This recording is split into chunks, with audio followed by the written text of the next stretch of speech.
Welcome to Conquest and Cataclysm.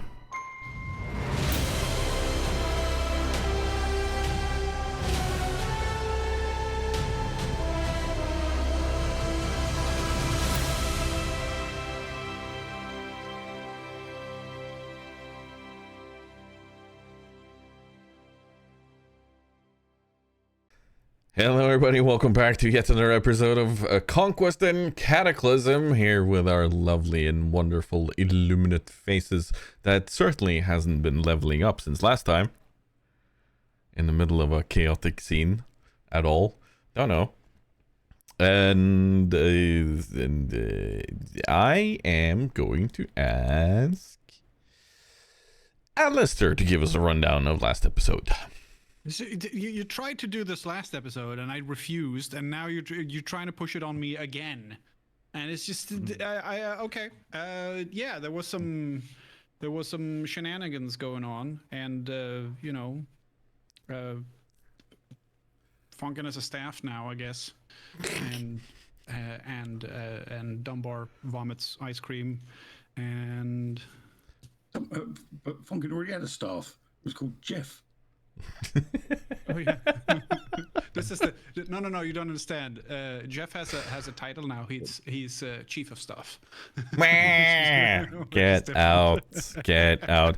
I just want to give context to the viewers here that it's literally just been maybe a few minutes since we it's been at least 15, right? Yeah, since we cut. So Funkin and the others have no reason not to know what went on in the last episode, Alistair.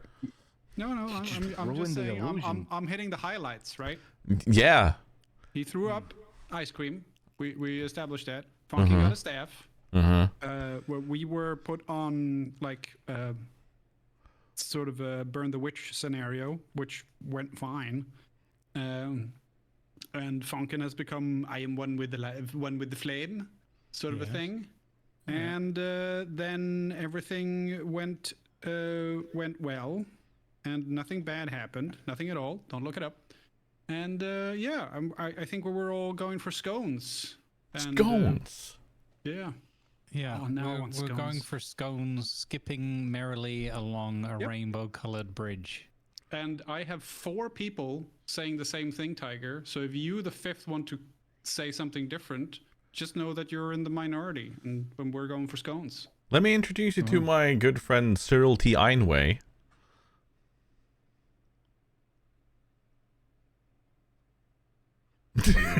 There we go. The closer it gets, the more it looks like a piano. Yeah, well, that's changed his tune. Hey! And on that note, And we're done. On that note, back to the bridge. and now for something completely different. TPK in episode 14? They're just really hitting all the keys here. Wow. Wow. I'm going to go on a tangent soon. It was going to go down, but it turns out it's major. If it is out of note, you can order all of them special fish to sort it. You know, the one, the tuna. It was so good to have all of you viewers here for Conquest and Cataclysm. I'm so sad it came to an end right now. Just here. I don't know what happened. I think we Pianos should everywhere. stop all of this musical shenanigans and let Tiger conduct his business. Otherwise, he's going to orchestrate something horrible for us. He is a great conductor. A shockingly good conductor.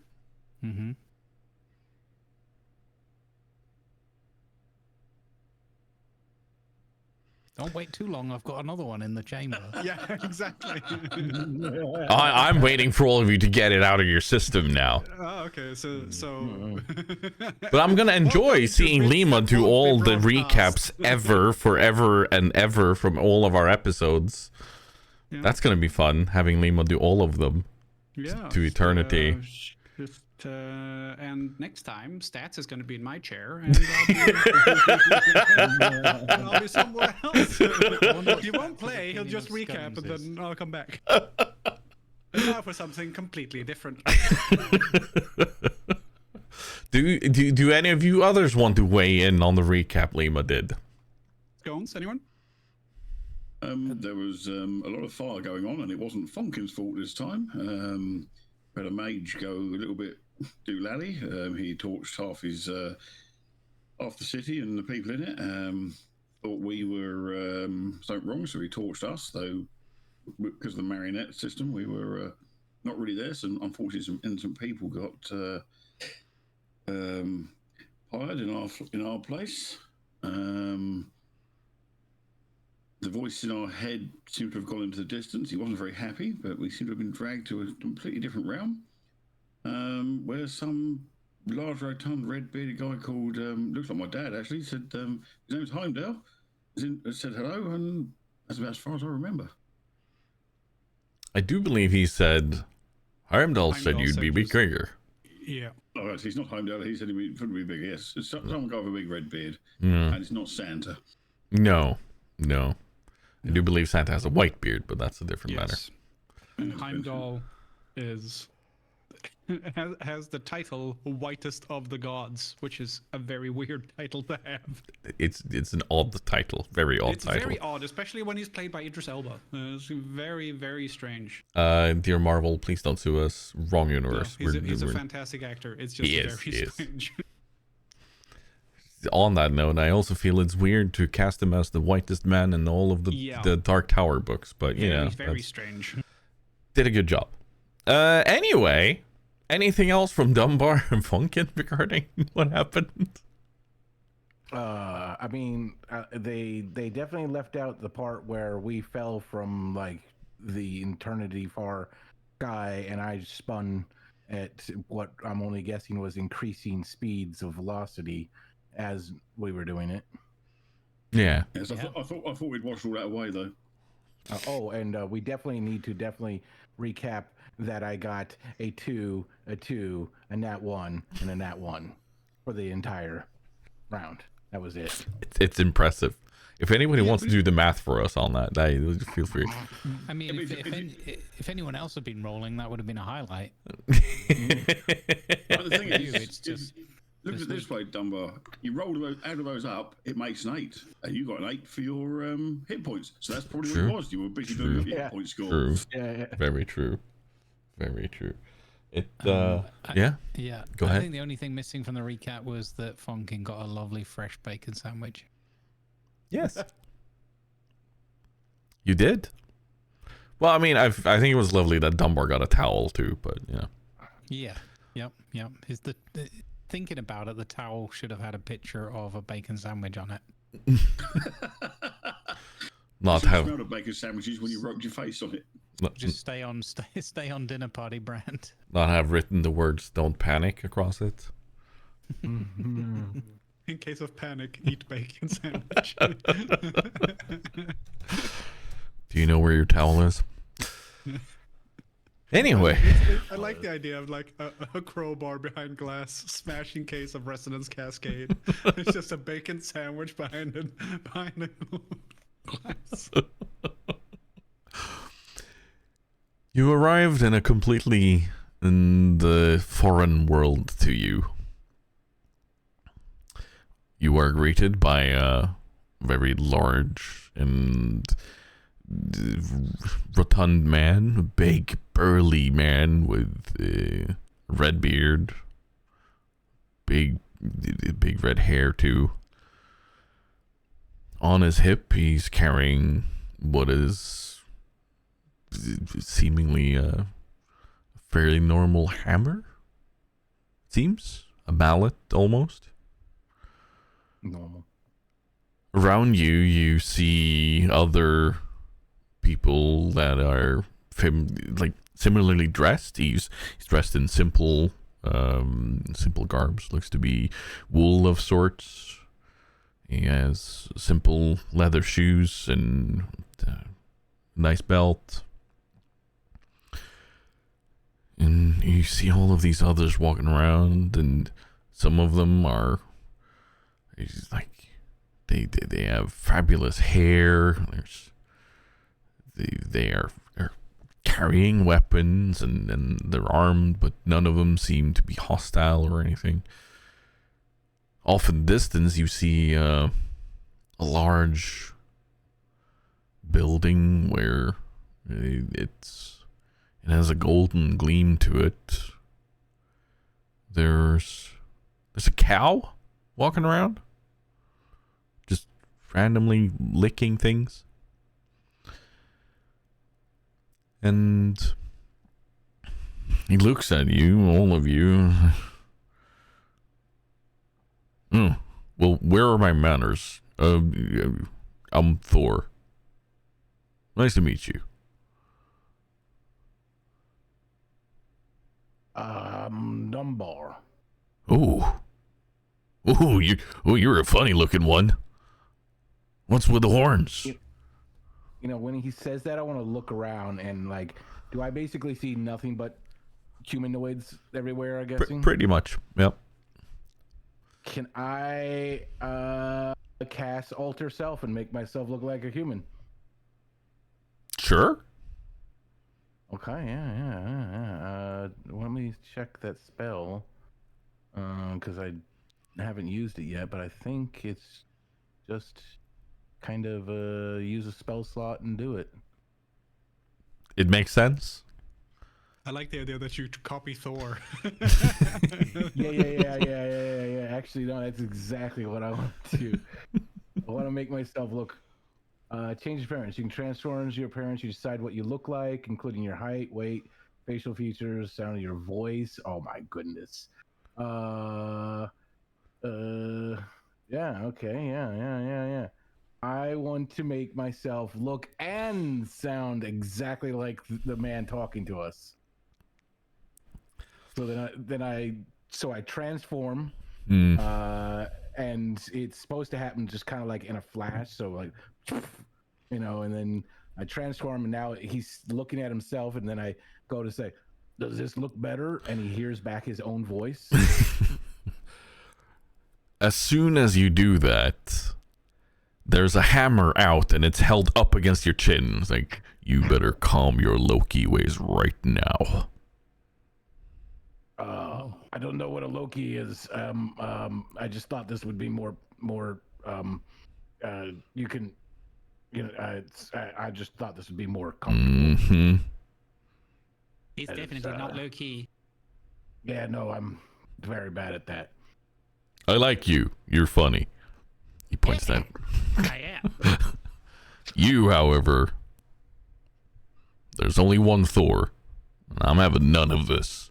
And he pokes you, and like you fall over.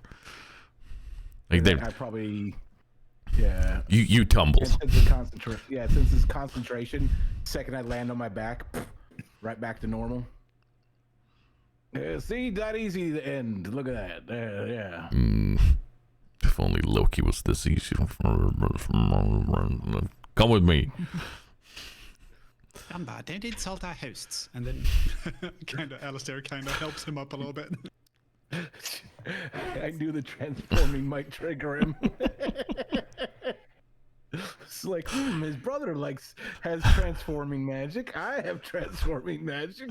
You could have gone for any humanoid shape ever. You chose to do the guy who's just greeted you in a completely new world. Right in front of him. Right in front of him. Cost us tickets to the buffet now. It's fine, set in and we'll be back tomorrow. So Alistair looks at Funkin and Ragnar goes, I don't hear an assault going on. I don't hear siege engines. I don't hear giant rats or anything. This is much better. Giant rats? What are you on about? Oh, no, nothing. Just reminiscing. So which one of you is Ragnar? That would be me. Giant neon sign arrow appears pointing down at Ragnar. damn it, I should have picked Skyrite.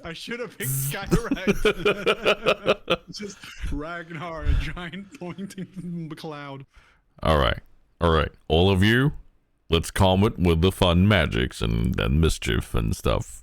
There are certain people around here who are not very fond of this sort of magic, just so that's said. Me being one of them.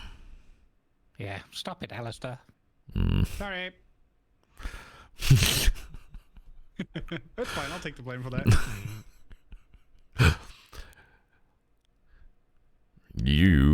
All of you,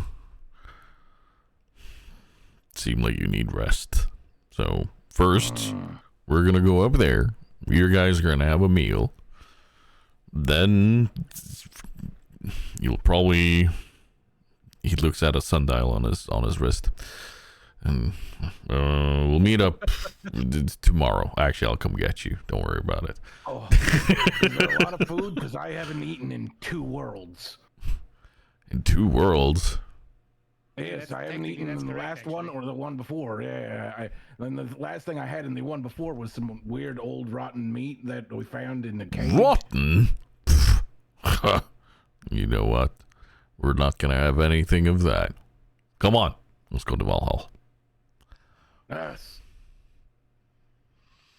He leads you up towards this giant hallway where you hear a lot of chanting and cheering, and there's clearly the biggest party you've ever been to inside.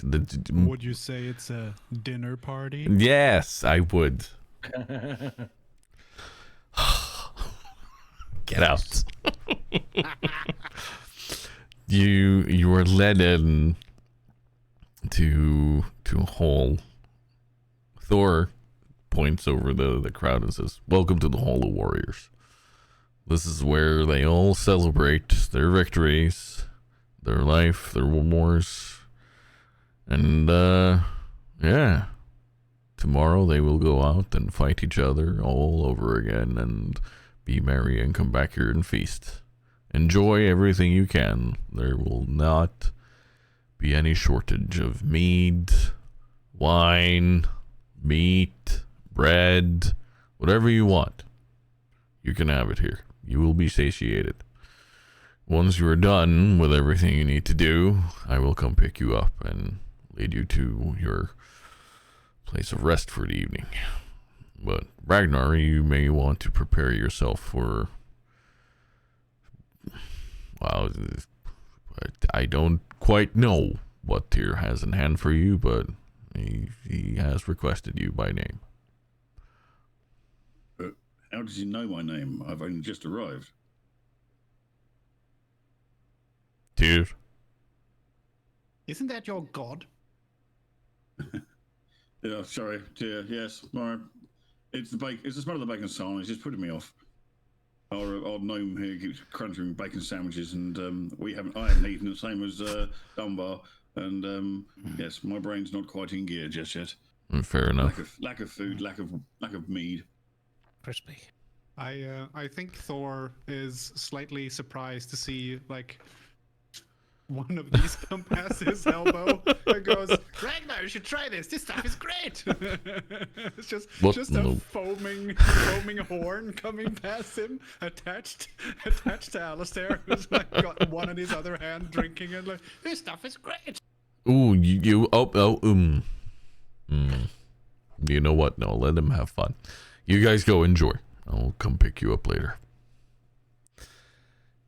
Alistair's got like an old helmet turned upside down, and it's got like meat and cheese and stuffed in it. You sit down at a large, long table together with a group of others, and you like there's a huge boar that you can just eat from. There's geese and other things, and yeah. Dunbar, I think Dunbar has cut the head off the boar and took the entire head. And he's just chewing like somewhere on the boar's face. The boar's gonna be pissed about that tomorrow. So we're still alive at the time. Yeah, trust Dunbar to make a pig's ear of his meal. Wow. Yeah. Well, he hasn't eaten for a few days. He's obviously pigging out. You guys are gonna be severely punished if you continue, just so that's said. But I mean, the alternative is no pun, and that would make us all a bunch of boars. Mm-hmm. I will stab all of you. Not in character. Fonkin is going along with this, but I'd also He's also trying to focus his mind and concentrate and see if he can sense any kind of magic or anything. Like, he's basically looking for like strings attached to him and his friends again. No strings. Okay. There's no, even if you try to listen for Siege, there's no touch. Okay. You see no marks of Siege. You see no remnants of the energy that you felt and was touched by Siege. There's nothing. There's not even a minuscule trace of it. Okay. And I think then after like a minute of just, contemplating and looking around and focusing, he just sort of shrugs his shoulders and has a broad smile and like, yeah, this place seems good so far. And he goes off to find, follow Alistair towards the food and drink. Oh, there's plenty on the table right in front of you where you're pretty much being sat down. Yeah, so Ragnar's sat there. He's got a mug full of ale, one of his own mugs that he's pulled out because he's not sure about the ones that he might not be as clean as his. But he's got a haunch of a boar in his left hand, sitting there, and we can see he looks very happy. Not you can tell much because of his eyebrows and beard covers 99% of his face. But he looks like he's as happy as a pig in muck, you might say. As you sit and just let the quiet roar of the crowd fill your ears and just realize that you are completely safe, you are at peace, you are feeling satiated, you are feeling calmed by the food. There's a guy who sits down next to Dunbar. He bumps your shoulder and is like, "God dag, Erik Blåks, hvordan dør du?" Hi. Hei. Hvor du er unna? Er du ny her, kanskje? Do you like pighead? He kind of hesitantly nods and grabs the pig head. And like, talk? Yes. Skal jeg gi den videre? Hva vi gjør med den, ja?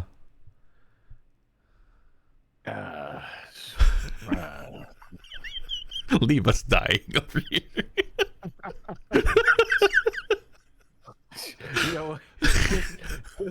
Just to show him how confused he is. I am of what he's saying. I'm gonna speak back to him in Draconic.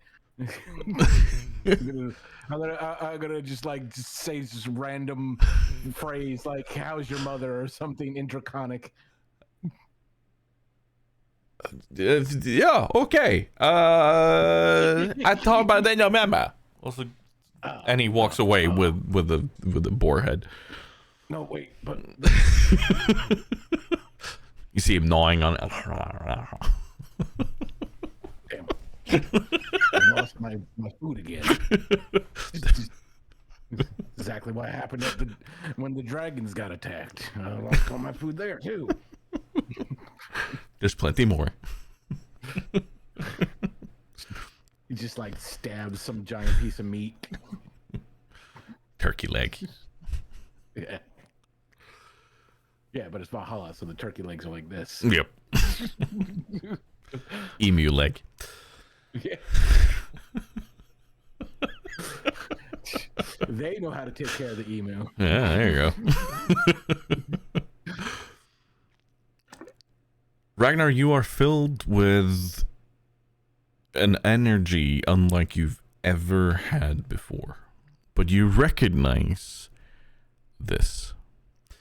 The same feeling you had when you made that last stand on top of Thunder Bluff. When you had this being that you turned into. This is the same energy. This is the same feeling. You are constantly having flashbacks to the sights that you saw, like with this creature that was being fought off by this warrior. This warrior that was shaped familiarly, but you have these flashbacks to that sight that you saw once, and you are quickly being filled and re-energized by this feeling and by this familiarity, and you can make give me an intelligence check or religion, all depending on what you want to use more.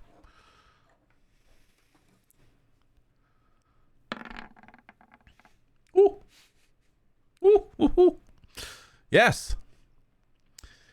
With being here, and you now have the realization that all of these things, the sights that you've been given, the powers you were given, everything was done by your god Tyr.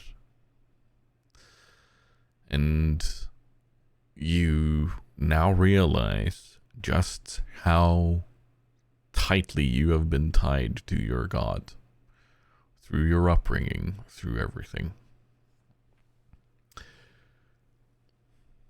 And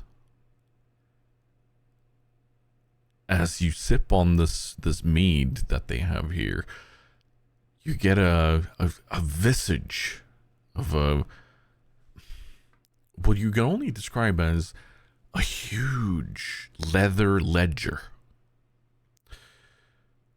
The pages on this ledger are multiple lines. They are moving forward bit by bit, tiny bit by tiny bit. Some of them are intertwining with other lines.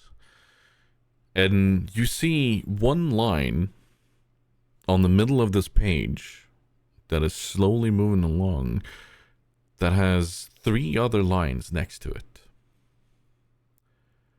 And it seemed to have joined together a while back. And then there's a bit of a space where you see a giant tear in this page.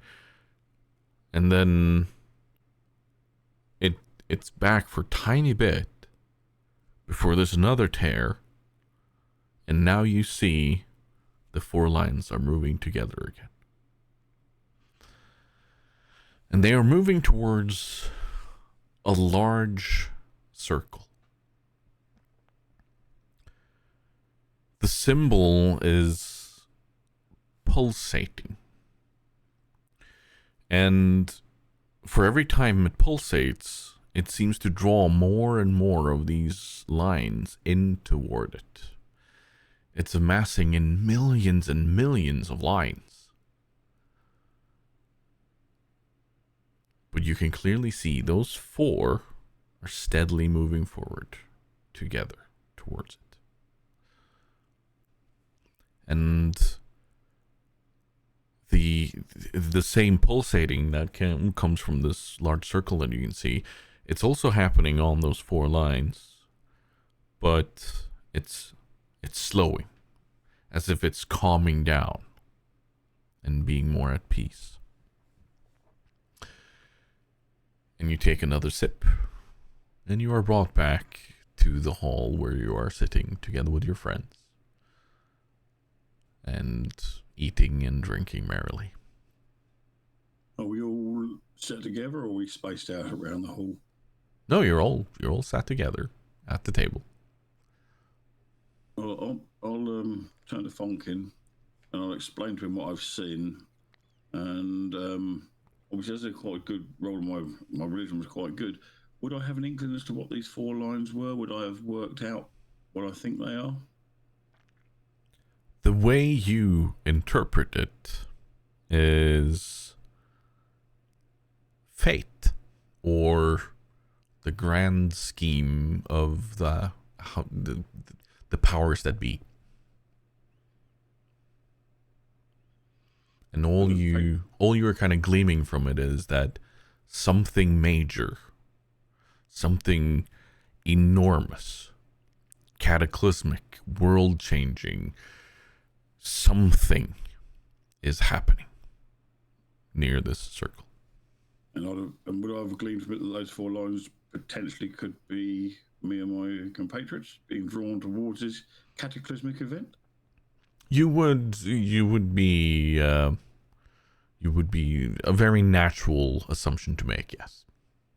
Yeah, so I'll turn to Fonk and I'll tell him what I've seen and say, I'm not sure why I've seen this. I've been drinking this and I've had a sort of a weird vision where it turns out that most of what's happened to myself has been bringing me to this point in time to meet my deity, Tyr, and that we're coming up to something monumental, and the 4 of us are gradually being drawn to that somehow by some being, be it fate or what, I don't really know, but this weird vision has just occurred to me. Let me scribble a few notes down on this. And Funkin just takes out a very mundane-looking book and starts scribbling feverishly in it, sort of making note of any details and his own musings on the topic, but taking it very seriously. I think Dunbar, of course, understood nothing. So Dunbar just goes, I want whatever he's drinking. That sounds crazy. And he just chugs entire beer. It's a very, very, very good meat. I think I better go and find Thor and see if he can take me to Tyr, because I think this meeting might be fairly important and maybe require to be done sooner rather than later. Yes. We shan't be far behind you. I look at the others stuffing their faces and drinking heartily. I won't be far behind you. You don't see me, Funkin, but you do see a suspicious drinking horn passing behind someone on the other side.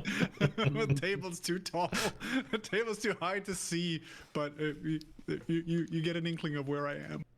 You'll see Ragnar here refill his mead, pick up some food and put it into his food pouch, and he'll go wandering off trying to find Thor in the throng of people within the hall. And just shoving turkey legs down his shirt and whatnot. You know, and now that it's like extra wide open because he's lost his top button, he's fitting all kinds of meat down his shirt. You know what? For half a second, I'd forgotten we did that. That's true. Showing off some dragonkin hair. He's got that deep V now. He's got a dragon with a deep V. He's the Tom Jones of the Dragonborn world. Yeah. Yes, there's an amulet hanging there. He's a dragon. Whoa, whoa, whoa. He's a dragon. Gold medallion. Buried in. As long as Funkin doesn't get too close to, because any sex could be on fire. Oh, God. Oh, no. Bye-bye, Delilah. Anyway, let's continue. Oh, lordy. But you know what they say, if it burns, you should see a cleric. Oh, no. Yes, I might have some cream for that. Right away. You wander off and you attempt to find Thor. You find many named Thor, many that look like him, but like not the guy you are actually seeking. But Find any Thor bears? Or Torbjörn? Well, mange Torbjörn, yeah. Torstein, yeah. If they are all Thor, I can get some cream for that as well. Hey, there we go. We already did that one, but okay, fine. That might have been in the intermission between. It's not a might good as well do it party in again. Just in Valhalla if case. nobody comes away Thor. Yeah. Oh. We did that one too. Stop it. You can't reuse them so quickly. God dang it. Your Thor. Put that in how I feel. No, saying release this one at least 3 weeks after the previous Oh, episode. God. Yeah. I was Thor for at least a few seconds. Yeah. Yeah. Don't release this one before the other one. Oh. No. See, now we've gone too far. Oh, now we've gone too far? That Oh, even wow. I can't countenance that one. So that was the drop, huh? Okay. That's line. You, yeah, you sit there at your table, and as Ragnar's walked off, and like from time to time there are people coming up to your table and kind of putting down steins and saying "Dick, Kustoket," and then they wander off.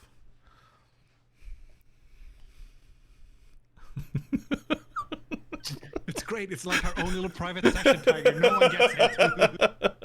Every time they do it, he just nods real fast.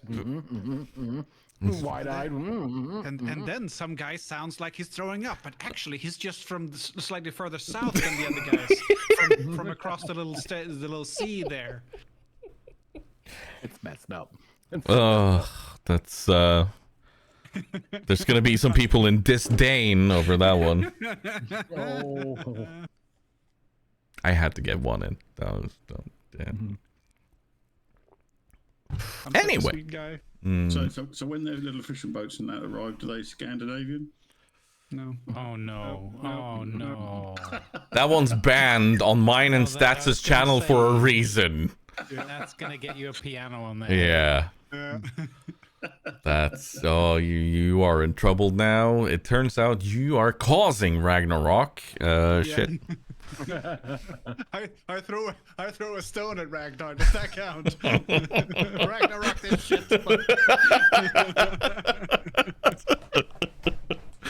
Just hear this voice and the voice saying, Ragnar, rock.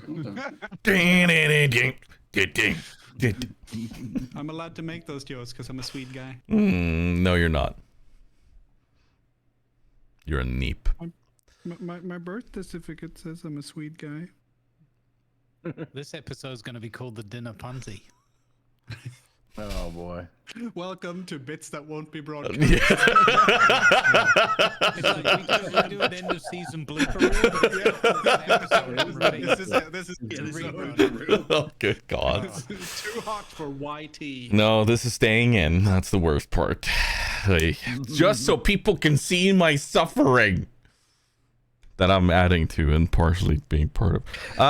Anyway, yeah. No, you wander off. There are so many people in here, and you wonder how they are all kept both happy and like there's no fighting, there's no bad blood or anything, even though you can clearly see that they are clad in a garb that is as if they are from different armies. They are from different families. Like you see these different symbols on their shields and cloaks and whatnot. And never before have you seen so many different ones in the same place where there's plenty of drink and food without there being massive amounts of fights, massive amounts of trouble. Because they already fought a whole bunch. You find a place in the hall where it's a bit elevated, and you can look over the masses of people. And the hallway seems to almost go on forever and be as wide as it needs to be, and as long as it can be without it curving with the earth. the shape of it all makes it seem like you are within a ship that has been turned upside down, but that doesn't make any sense. Like, why would you be there? And as you're standing there and observing, there's a very familiar voice next to you.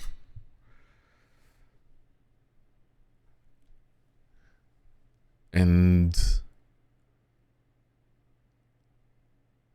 he says, "Well, brother, you arrived, but I don't think you're staying like I did."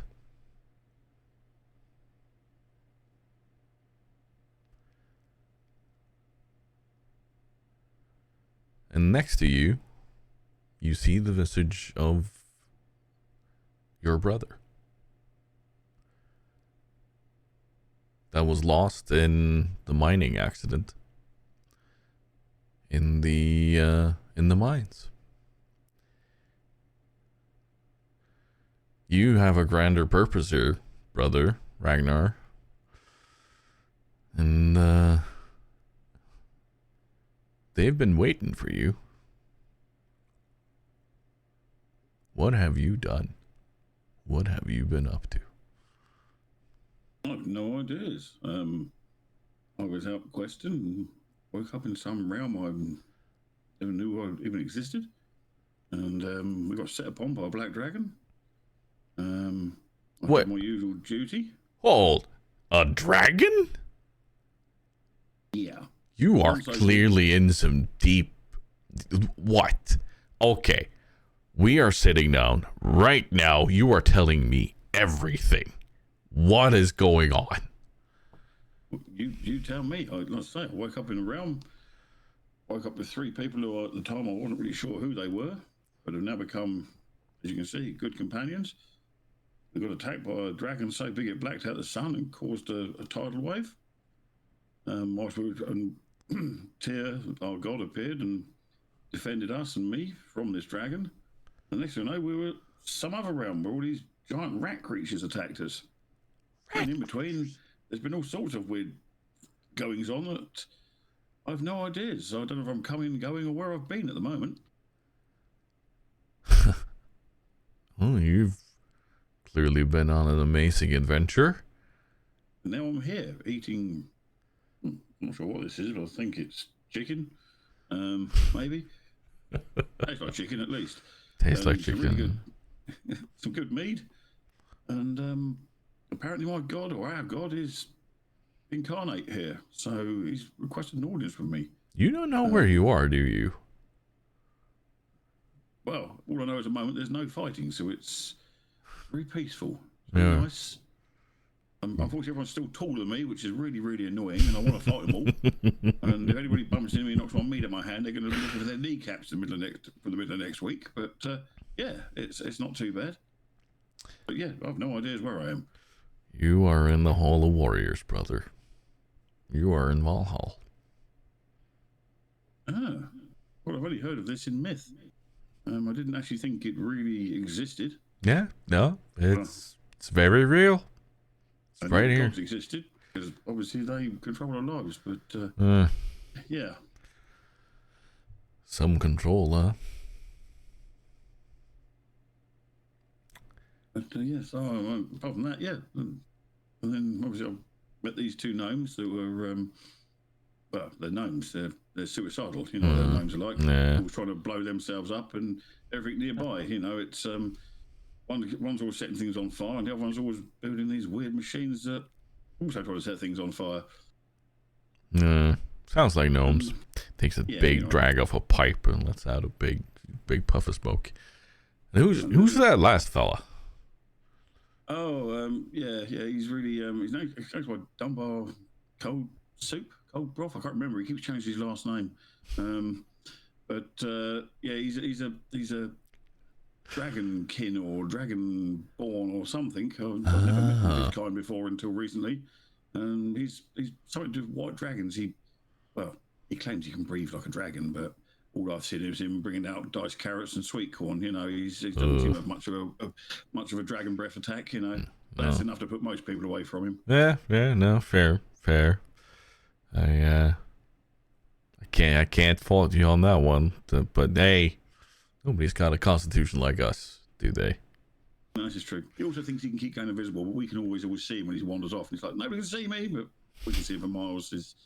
Not sure what's going on there. There's some sort of issues. It's a bit of a trickster, that one, I think. Yeah. Well,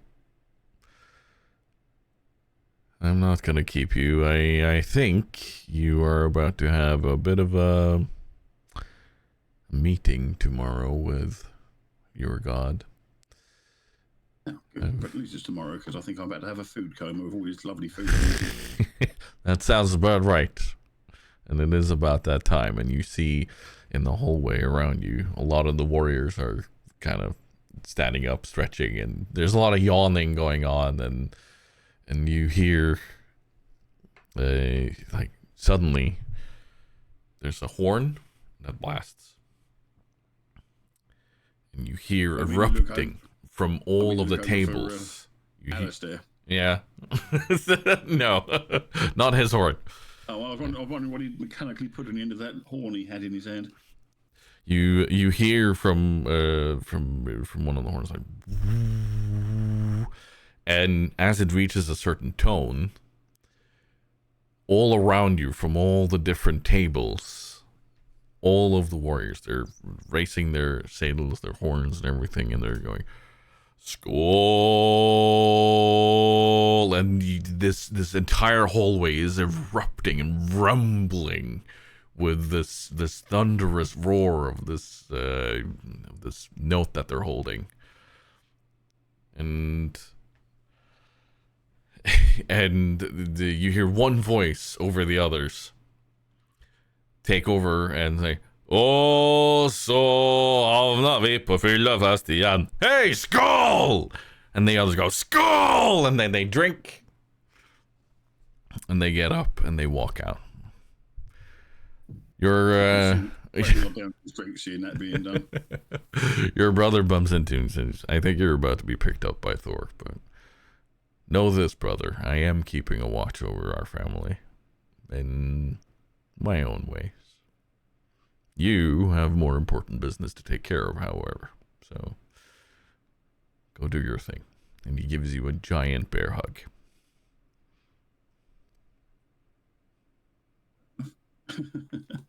Ragnar's really happy that he's seen his brother. He hasn't seen him for many a year.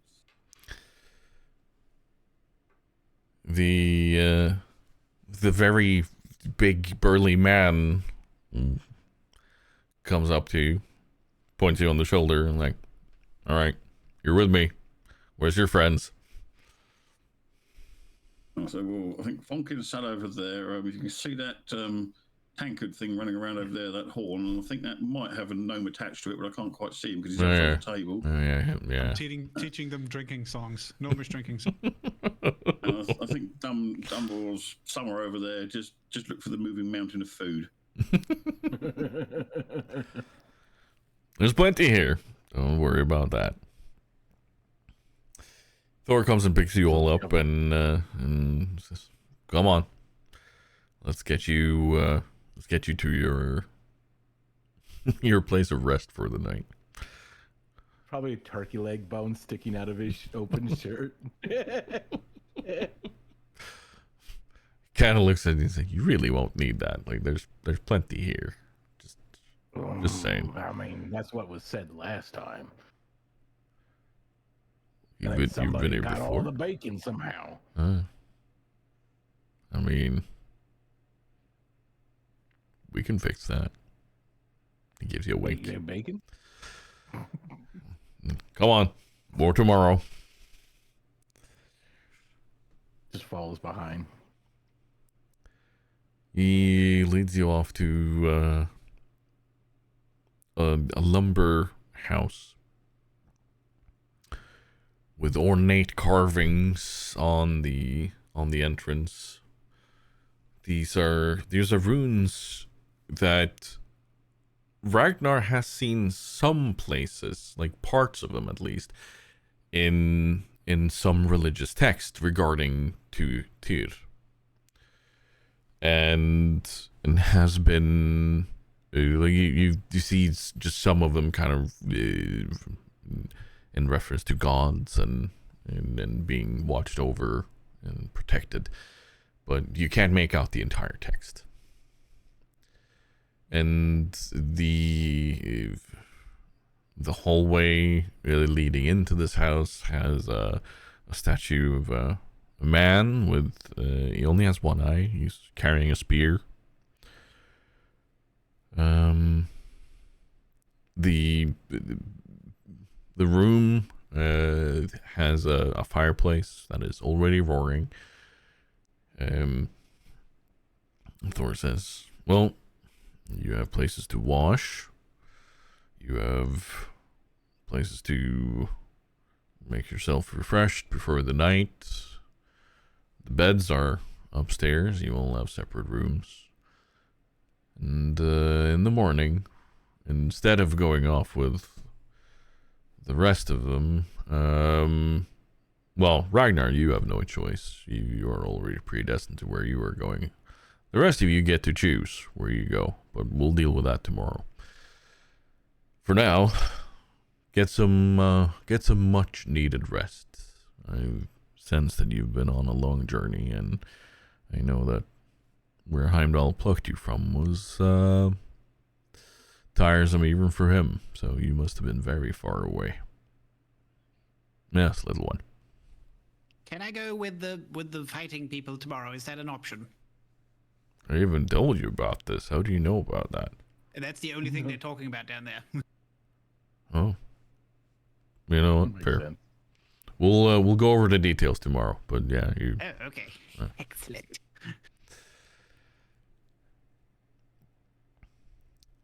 Now, sleep well, and I will see you in the morning. And he walks off. He can hear from Alistair's room faint sounds of him rehearsing drinking songs he's learned over during the night. Ikke nå. No!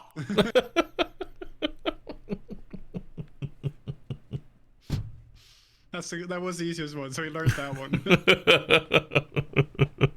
Ragnar unbuckles all his plate mail and by the fire and starts checking it for damage and cleaning it vigorously. Then he goes and washes himself up, washes his clothing and his tabard, because he's not had a chance to get any of this for quite some time, and he hates being dirty. Then he washes himself up, and you see him coming out with his hair done up in a wrap, his beard's in a wrap, all been cleaned and drying off.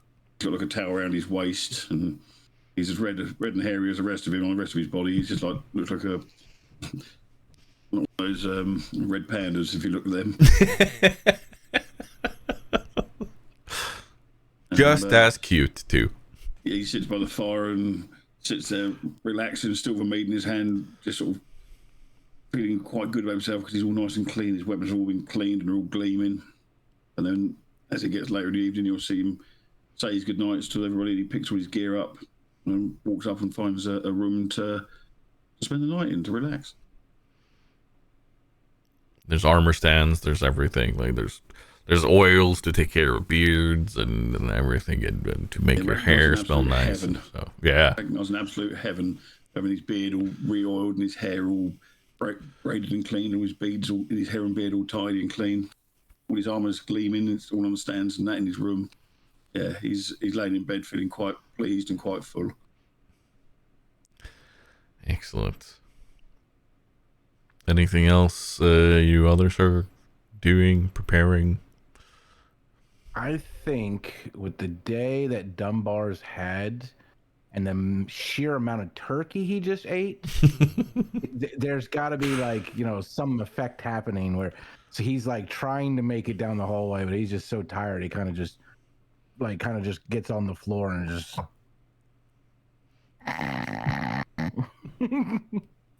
food coma, like not even laying on the floor. He's just kind of like a cat with his hunch still up a little bit. sleeping on his hands.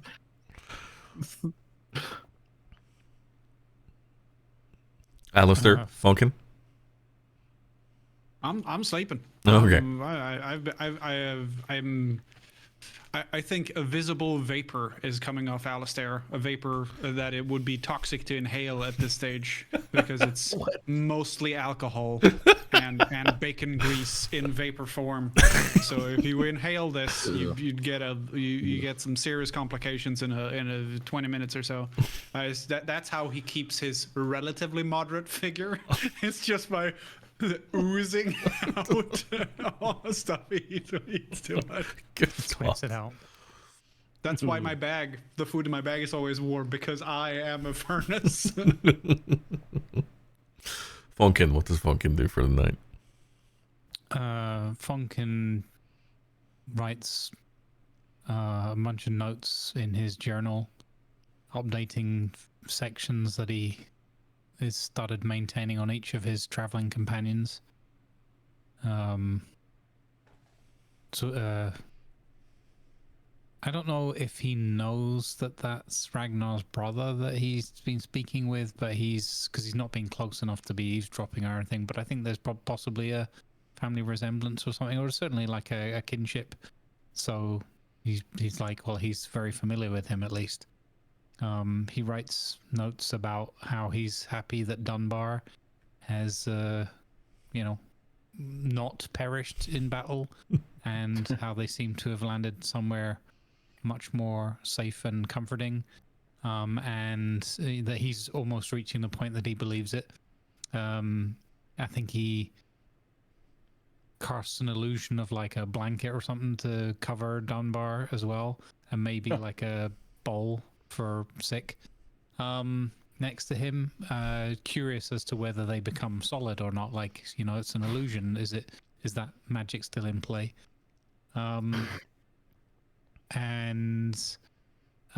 He just checks in on Alistair and makes a short note.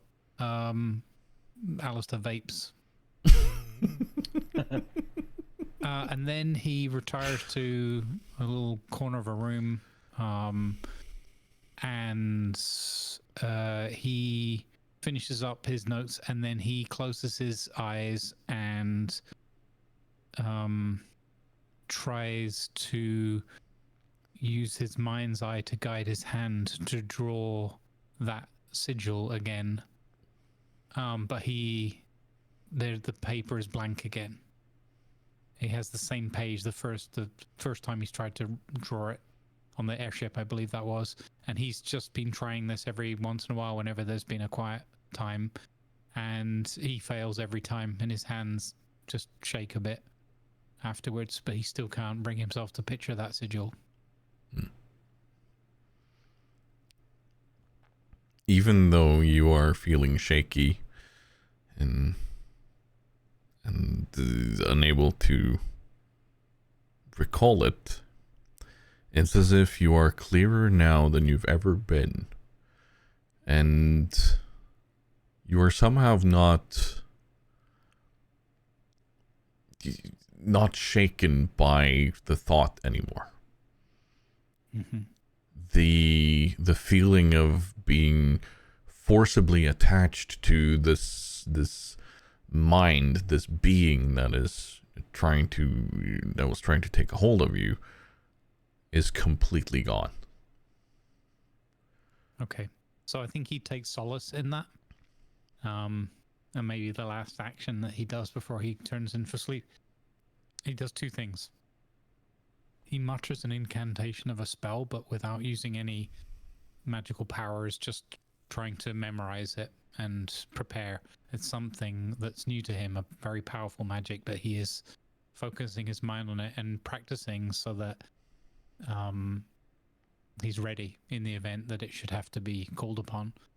And I think that's going to be something that becomes a part of his like nightly ritual whenever he's resting. And then he turns back, he opens his book up again to the page where the sigil should be drawn. And just in the corner, he puts a little smiley face and closes the book, and then turns into sleep.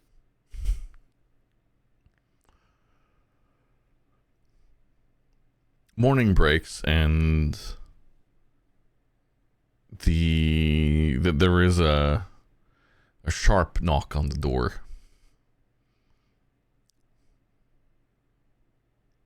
And a very rumbly voice says, "All right, everybody up. It's a long day." Dunbar wakes up on top of a pile of sheep furs and has slept one of the better nights of sleep he's ever had. Oh. Alistair and Funkin are also fully rested and recuperated and feeling energized. And Ragnar is filled with an energy of, like, as if he was young and spry, and no damages either to his mind or body ever has touched him. And Thor takes you all out of the house after you've gotten ready, and he says, "All right, well, you have a choice now. Well, three of you have a choice. Ragnar, you are gonna come with me in meeting Tyr. The others of you have a choice between either coming down and witnessing what will be going on between Tyr and Ragnar, or you can follow those guys." And he points to a war band, pretty much, that seems to be getting ready. They are all very cheerful. They are all very, very hyped about something. I'm going with those guys. Yeah? Yeah. Do you understand what will be happening? I mean, as long as the same rules applies to me, I'll be fine, right? Right? Yeah? Why shouldn't they? I don't like that. That's not a yes. That's a yeah. There's a big question mark at the end of that. Maybe I'm not so keen. I'm just curious about what you mean by rules apply. I mean, they're going to fisticuffs, right? They're going to fight, yeah. Yeah, and then at the end they'll be fine, and then more food. It's mainly the food I'm interested in. Do I have to partake in the fighting to get the food? No. No, okay, I'll stay here then. Wait, but the fighting's safe, right? Yeah, so when they were trying to explain it to Alistair, everyone was talking about the fighting, and then basically it'd say there will be a lot of fighting, and then we'll have food. And he's like, "Oh, so that means you have to partake in the fighting to get the food." I mean, I'll be okay, I guess. I'm not gonna stand in the middle and then like, "Oh, you don't have to. It's completely volunteer." I'm fine here. I'm good. Yeah. The fighting is safe, right? Yeah? Should it not be? That's good for me. And I raised just an empty hand right in front of him, and then my shadow blade just. Ooh. I'd be careful with that. Right. People will go on for you with that. Spawn of Loki. Just charge. I don't know who Loki is, but I'm gonna have fun. Narrows his eyes at you. It's definitely not Loki. No, he tries to be low key, but we always spot him because his stealth's crap. To explain, they are going to go fight. And because that is what they do. They are warriors. They are here for a reason. Every single one of them has died either in glorious battle or has been a warrior throughout their entire life. They are going off to do what they know best. They are going to fight to the death, and then they come back here and enjoy. Well, I as say I'm running death, away, but they you just... as I'm marching off, you just hear in the distance, "Who hasn't died before?"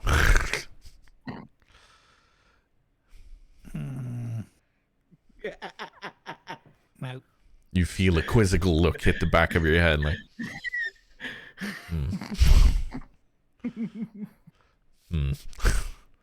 Is he okay?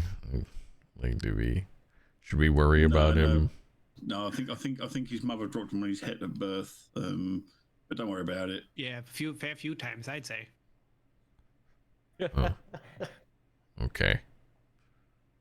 Well, He'll be fine. He's made of stone stuff. are you going with him, or like, are you staying here? I feel like somebody should babysit him, but on the other hand, I feel like if I go there and observe, I will spend the whole day shaking my head and come back with a neck ache. Oh, if you're going there, you're fighting. Yes, I'm no. Look at me. If I get into a fight, there's a high probability that I just turn into a great big fireball and everyone else is unhappy. So, I'll give that a miss. Do you have any Sounds glorious. He gives you a pat on the back and you go tumbling a bit. Oh, sorry. That's on me. Sorry. His hair flares up a little bit and then he just smiles. It's okay. I'm used to it. Do you have any, like, woodlands or forest near here? He looks at the veritable world tree. Like, yeah. Well, I thought that might be sacred in some way. Do you have any, like, hiking tours up there, or? I mean, you can follow the squirrel. Oh, squirrel. And he's off. Ratatosk, your local guide. The squirrel notices you and like, you can't catch me, and then runs off. I try to, like, as a forest gnome, he's trying to talk with small beasts, so it might, or if the guy's just speaking common tongue anyway, it doesn't matter, but Funkin's just like, oh, yes, I got some interesting stories I can tell you about acorns. Oh, stories! Well, you have to catch me to tell them. And he scatters off. Scampering off after him. Ragnar, don't go upsetting your god. We don't need any trouble here. Why would I upset my god? I revere my god. And Alistair, what's your plan? When he turns to look at me, he sees me halfway down the hallway after Dunbar. Okay. Fair enough. Well, Ragnar, follow me. We have a trek ahead of us. Okay. And he leads you out towards the outskirts of this place, and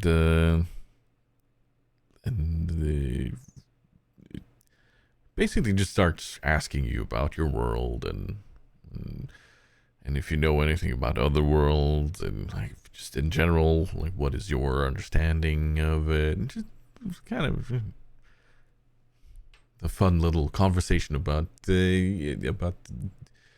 religious things. And you find him to be surprisingly aware of gods and other worlds and such, despite the look that he gives. He doesn't look like he should have this knowledge, but he has a surprising amount of knowledge about this. And Dunbar, you are greeted by a cacophonous roar of voices that cheers you on as you make your way up next to them, and then they lead you on towards the battlefield, of eternal strife.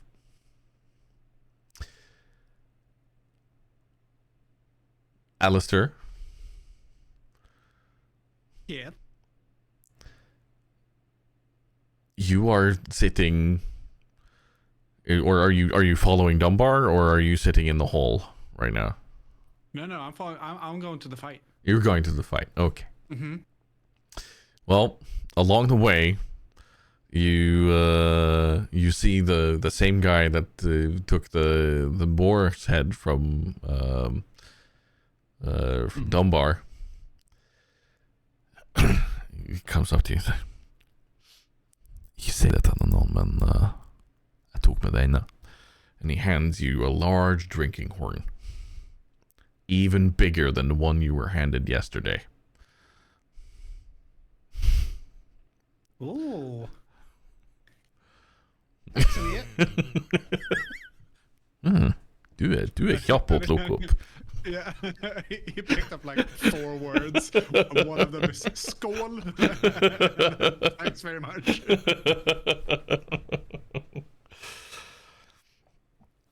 He pats you on the back. Because you are tiny and scrawny and light compared to him, he just basically picks you up by the scruff and puts you on his shoulders and just kind of jogs after them. Oh, I have a brilliant idea. Oh no. Oh no.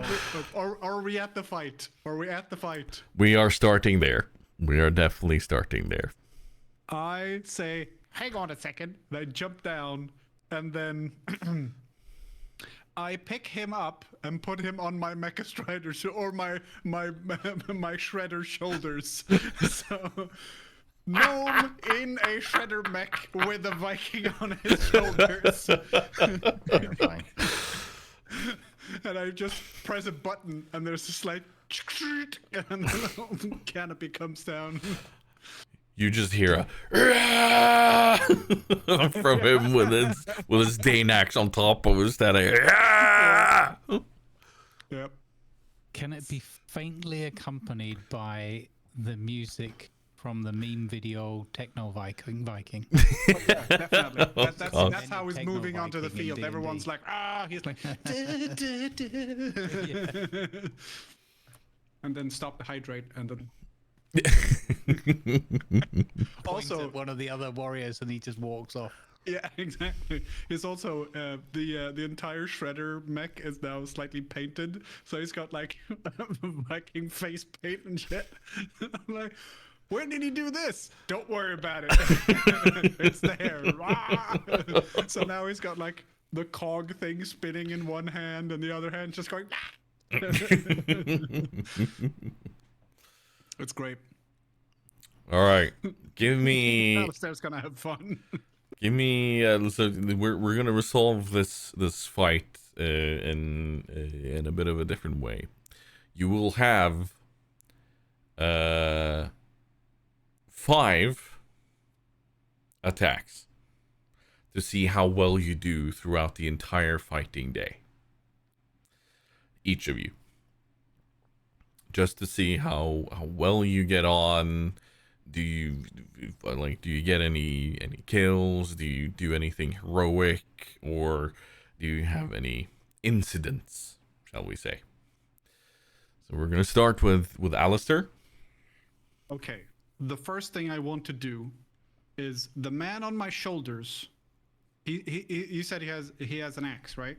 Yeah. Or is he double wheel? Is he double? He's got a huge Dane axe. Oh, okay. So I grab him and then hold him in front of me. Oh wait, that hand. Hold him in front of me and cast catapult. Oh God. He is going into close quarter combat first. Everybody knows that if you get there first, you get brownie points. So he's just gonna go swing. You see this giant we're not rolling for this. This is cool points right here. You see this giant Viking warrior just smack. And I like the idea of Dunbar being somewhere between halfway, just here.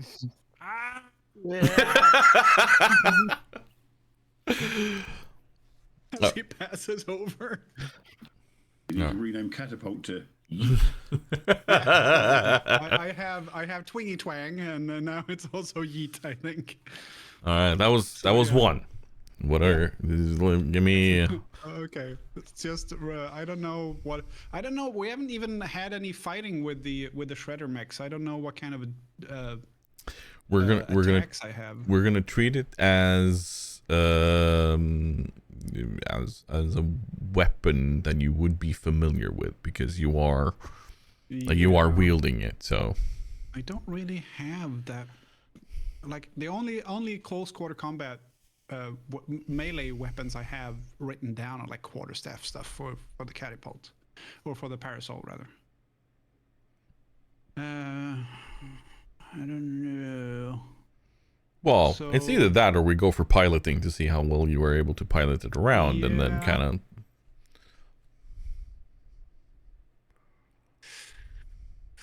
I'm not sure. Can I have a look around first, and we can do Sure. Dunbar first? Sure. All right, Dunbar. Let's figure out how well you do in this fight. Okay.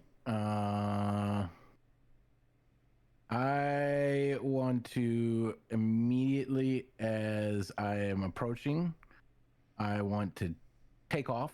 So I'm going to use my first turn to take off into the air. Spread my, grow out my my ethereal wings. There's already like smoke coming off my sword. So now there's even more of that black wispy smoke coming off my wings. I just take off through the air, probably leaving like a little black streak behind me. And then my second thing is going to be doing the ground pound that he does, where I'm going to find like the biggest concentration of people fighting and just come in, and cause that large explosion he does when he lands and sends everybody flying away. And then I'm just gonna then start mixing it up with my brand new Eldritch ability, the Thirsting Blade. Ooh. I now get 2 attacks per round. Hey. With a melee weapon. Well, no, sorry, with my packed weapon. Right. Which of course I have out. So, yes. Well, let's. He is ready for battle. So the first two are just gonna they happen because there's no to roll for it as such. And we're not gonna go into a long lengthy detail about how you find the pack and everything. No, you clearly see it. So no, give me your attack rolls for the melee weapons.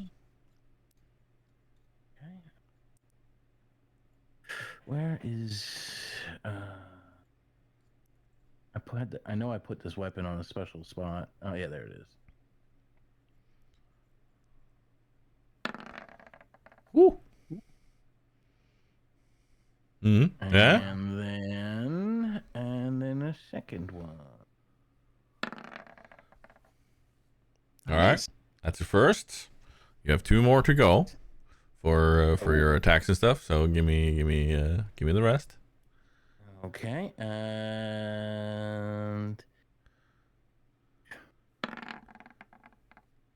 okay. Yeah. It's okay. I might hit a smaller one. Okay. Okay. Okay.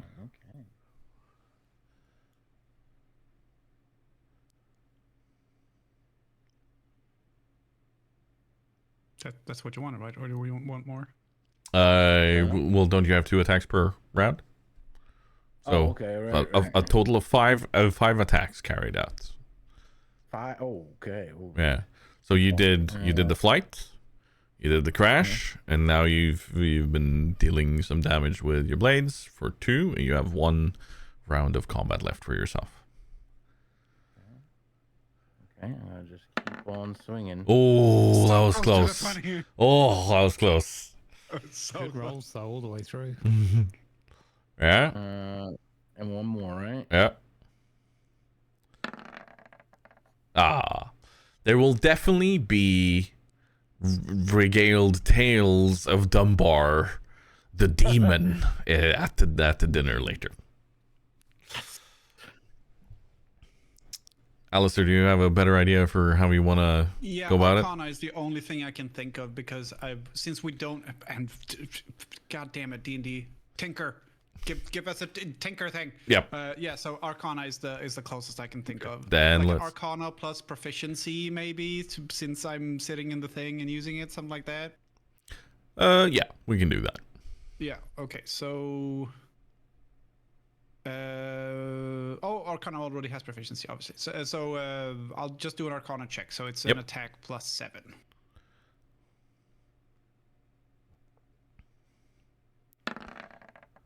Eh. There you go. Yeah, there you go. Right.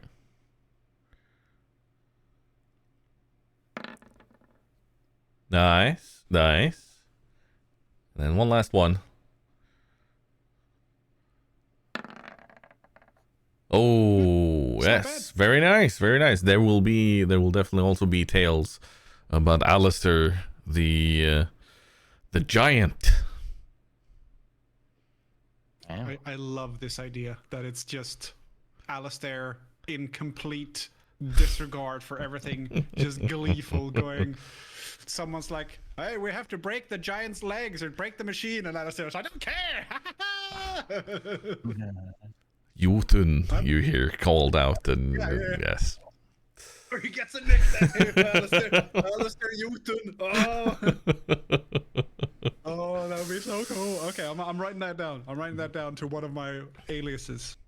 Funkin, through your day with hanging out with Ratatosk and sharing stories, I'm gonna give you the free option of adding a +1 to any of your skills. What? Yes.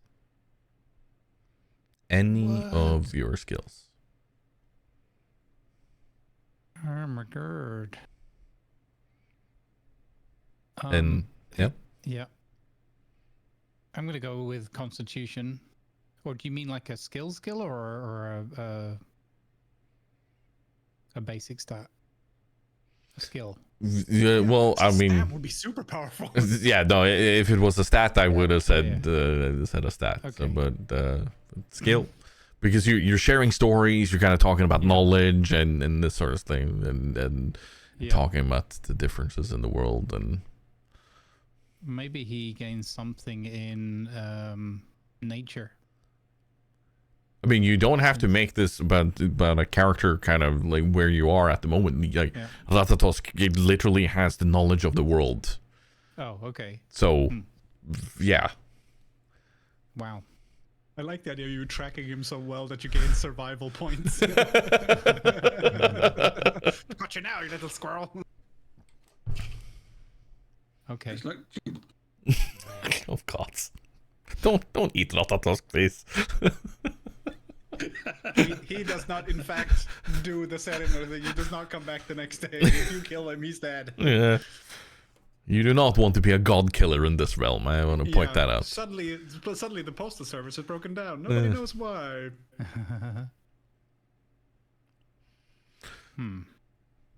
yes. Funkin sitting there with, what are you cooking, Funkin? Squirrel stew. Everybody's like dead silent, like, what? Uh-oh. This is my new sandwich. I call it Squakin. Oh.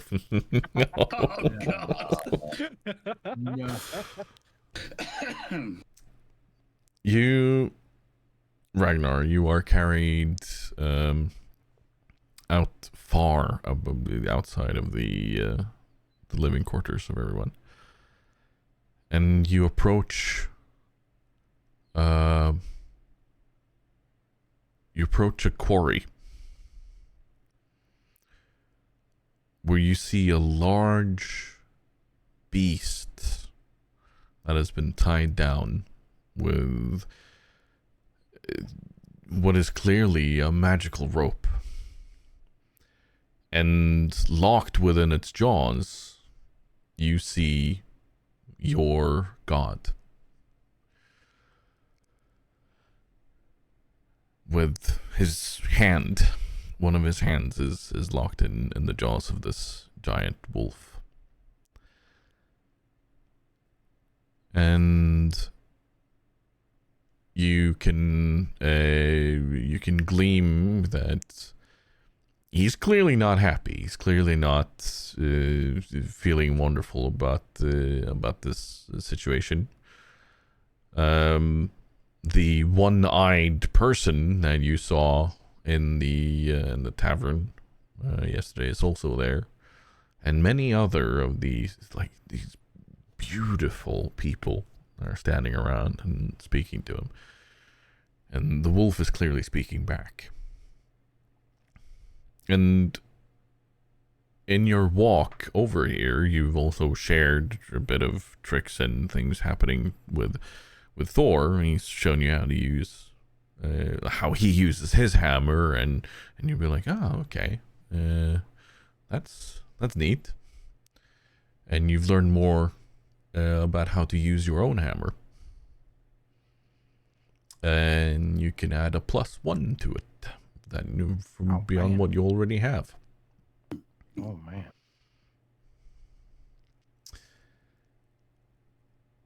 And as you arrive next to them, and you hear them talking about, but this creature is wild and everything.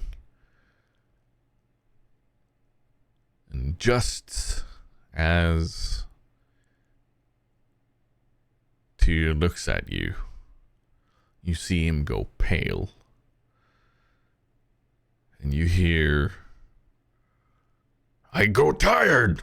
And the wolf bites down and bites off the arm of Tyr. And that's where we're going to leave this episode. Oh, interesting. What? So without further ado, thank you so much everyone for watching this episode. That's a cliffhanger.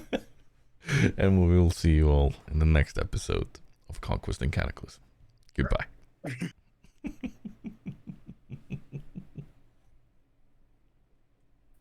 That ending had some bite. Oh. I'm so glad I hadn't stopped recording yet, because that's staying in.